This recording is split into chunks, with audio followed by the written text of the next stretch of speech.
From KSTP TV, you're watching Minnesota Live. And we appreciate you watching Minnesota Live today. See what exactly you got. See what's going on the screen here. You see how wonderful that yard looks.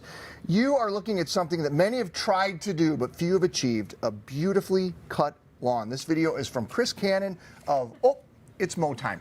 And as we continue our Minnesota Live at Home show, we want to bring Chris into the picture. Chris joining us with 3 common mistakes that people make when it comes to lawn maintenance and the changes that can really make a world of difference. Hello, welcome. Hello. It's been a minute. How are you? I've been great. Thanks for having me again. What's new? It's getting hot. It is getting hot. It's getting hot in the lawn. Yeah, I mean, I think for all of this time period, right, we just came out of a kind of an easier, if you will, season in spring, and now we're starting to like stress our grass out in this summer heat. It is appearing to stay for once, and we'll see kind of what happens, but there's a lot of mistakes that homeowners make in the lawn, and just to bring awareness to how we can really just put less inputs into the lawn, kind of like your previous guests and segments, right? We want to be sustainable, but also get what we want out of it and kind of go from there. And we also want lawns that look like the video we just showed a moment ago. Right. That Right. crisscross baseball diamond. Remind people how you absolutely became, perfect. a thing on social media and what your expertise is all. Yeah, I went to the U for landscape architecture and design, landed in another industry for 10 years, and COVID hit, and I found myself staring at my backyard and started pressing record, and all of a sudden people started asking questions and stuff like that, and it kind of started as a joke. And 5 years, 6 years later, here we are. So yeah, it's fun. I love educating people. I love educating people on how to do things sustainably, because I think that's really something that we can do a better job at, being better stewards of our community and in our lawns and in our area. So that's a big thing on my channel. But yeah, educating people on how to do it the right way. So one of the things I think easy to do is to overwater your yard. Totally. You never know if it's going to rain that, and a lot of people just who have the sprinkler system set it and they just kind of let it go. Yeah, it turns out you don't need to water your lawn when it's raining. That drives me crazy. Common misconception. That drives me when you're crazy. leaving for work in the morning and you have the sprinklers on and it's raining, yeah. If you're fortunate enough to have an in-ground irrigation system, it is very easy to just set it and forget it, kind of crock pot style, right? So I understand where you might see a sprinkler system or two going out there, but in reality, we only need to be watering our lawns up here in Minnesota 1 inch to 1.5 inches of water per week, and that's including rainfall. So that soaker we just got a couple days ago, we're probably good for this week. We can probably shut the irrigation off and save some money. Okay, let me ask you this. When you're watering your lawn, are you watering a little bit every day, or are you giving that whole 1 to 1.5 inches in one fell swoop? It's a great question that a lot of people mess up, right? A lot of people think they need to be watering daily and, a little and often.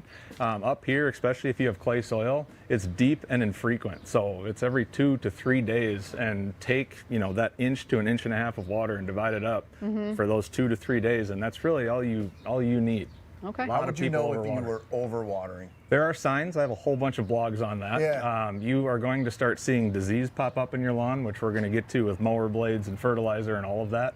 But you're going to start seeing just your lawn not looking like what you want your lawn to look like. Very soggy, very moist, disease pops up, so you're going to start seeing things starting to grow on it, mycelium kind of spots, right, spider web looking things pop up, and we don't want that, right?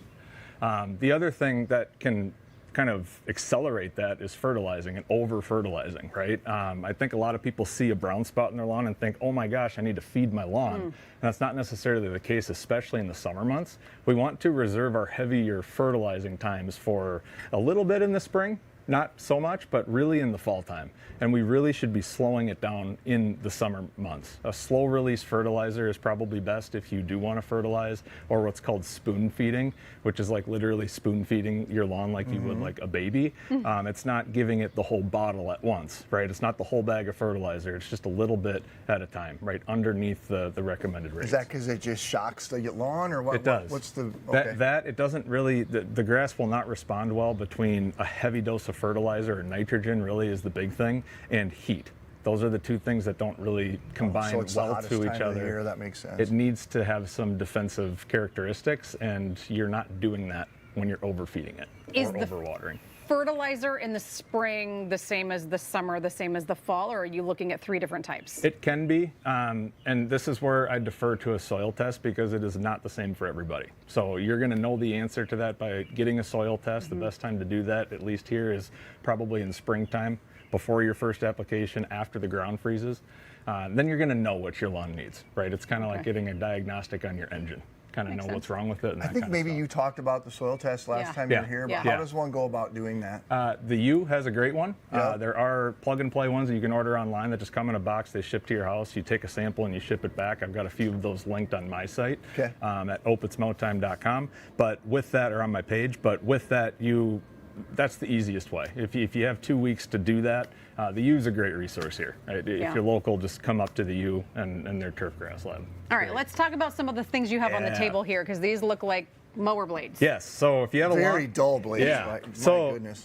So let's talk about this, right? If you have a lawn, you need to mow it, right? And when asking a question, rhetorically, I guess, just when was the last time you lifted up your mower deck and looked at your blades? Because if you're anything like me, it took me a while to actually do this, where if we can zoom in on this thing, this is what most of your mower blades look like if you have not been paying attention to that. So you can see how jagged that is up against the contrast of my shirt here. And then if I bring up a sharp mower blade and compare that right next to it, you can see the difference. And what dull mower blades do, really the name of the game is, it's like, great, what does a dull mower blade versus a sharp mower blade do? A dull mower blade, if you think of how something is cut, most rotary mowers will cut the grass with the blade going like this. If it's dull, it slashes the mower blade and it tears it, right? I think I provided a picture. Yeah, it's on screen right now. You can see the little tears of the brown tears up there. And what that does is it basically opens a door to fungus, disease, and anything. Because if we're overwatering and if we're over-fertilizing and we have a tear in there, fungus disease starts by getting moisture where it shouldn't be. You add summer heat and the humidity that we're going to start seeing like today, you're going to have fungus in your lawn tomorrow, and there's nothing you can really do about it except for apply a fungicide or deal with the problems in the fall.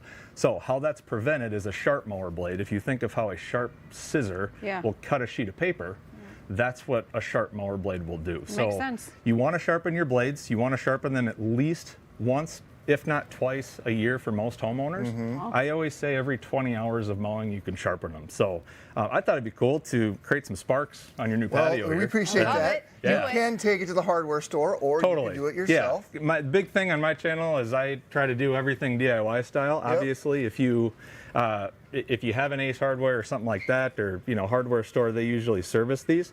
Local equipment rental shops also have these as well. But you have a vice grip, all your PPE.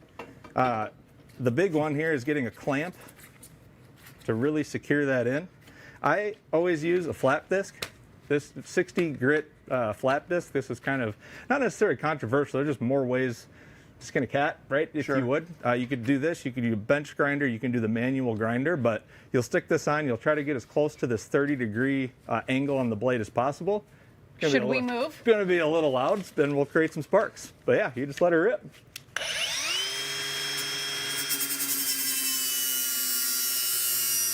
Try to keep that as close as possible. Right? And if I take this off, I'll show you what one side of this looks like. I literally just took this off my mower this morning. Yeah. So you have the dull side, the old side right here. And it's not too bad, not as bad as the one that I showed you. Yeah, that But then looks if all I right. flip this, you can see that sharp edge. Chris, you just did like 3 passes. Is that all you need, or? Probably some more. Okay. But I mean, you could feel it. It's sharper than. Oh, you can just see it. It's sharper. Totally. So that's the easiest way to get that clean cut. And like I said, you want to do this every 20 hours-ish that you mow. If you do choose to do this on your own, the most important step Do the right side. is you want to make sure that these are balanced, and you can do this with a simple balance here. This is that first mower blade that I showed you, so the super dull one. That's the imbalance ruining your mower deck. Yeah. Right, so if you leave it, that's what it's going to do. Whereas a freshly sharpened one is going to be evenly calibrated and evenly balanced, just like that.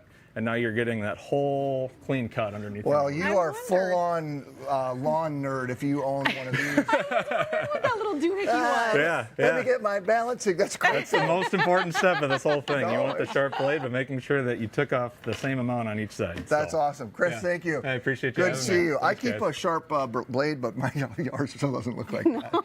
We'll get you there. Yeah, we got you. I need a lot of help. If you'd like more lawn maintenance tips, just follow along with Chris as well. Suggestions, head to MinnesotaLive.com and we'll put a link for you right there.